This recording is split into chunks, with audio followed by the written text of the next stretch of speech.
in the Wally Mart. No mask, because just fuck all anybody here.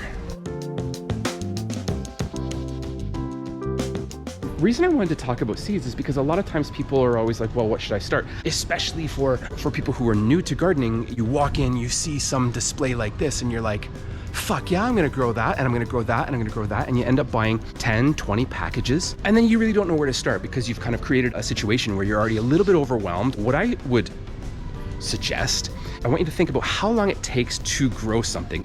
If that means going to the store a couple times through the season, fine. If it means buying everything that you need, but then organizing it, then you can do it that way. I don't want you to be overwhelmed when you're going into these things.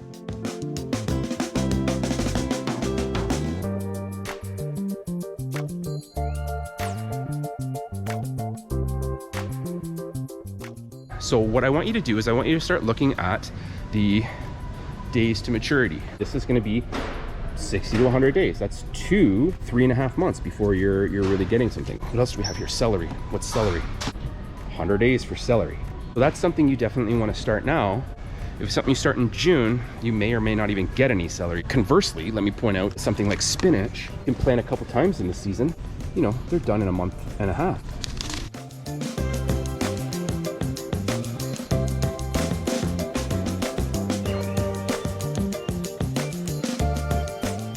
Another really quick one, radishes, 20 to 25 days.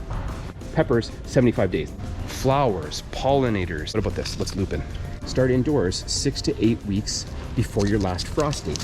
Let's say it's May 15th, and you can back up 6 to 8 weeks, and you can say, fine, I have to start these March 20th. Sunflowers, plant directly in the ground after your last frost. Don't worry about it. Put it aside, because you don't actually need to put it in the ground until May or until June, whenever that last frost date is for you.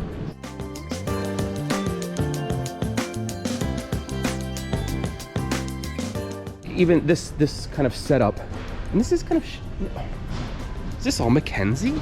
Oh, now that I realize, this is all one company. A couple different stores, you might be able to see a few different seed manufacturers. You might be able to get a different variety or whatnot. I'm kind of curious about this. I'm wondering if someone picked this, realized they had no money, and then just left it here so they didn't have to find them again. And if you want to talk about your faster growing veggies, you know, you've got your leafy shit, right? Arugula, lettuce, spinach. You know, your small roots are also going to be in this. We've got radish, we've got beets. Cauliflower, I don't really remember cauliflower being that short. Peas, definitely. Chard, definitely. Beans, definitely. That's all really, really fast stuff. You can grow even a couple different successions.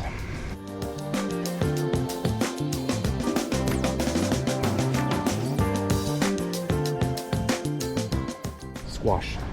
Another squash. These take a long fucking time, right?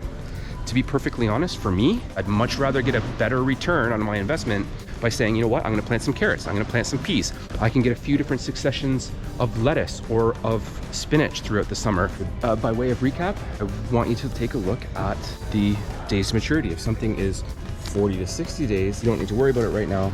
But if something is 60 to 110 days, you certainly do want to probably start your onions. You're going to want to start your peppers, and pretty soon your tomatoes. The one thing that we didn't really talk about today was herbs. Something like rosemary takes forever to grow. Make sure you take a look at those things and plan accordingly, or like I say, it might even be easier just to do it in little segments.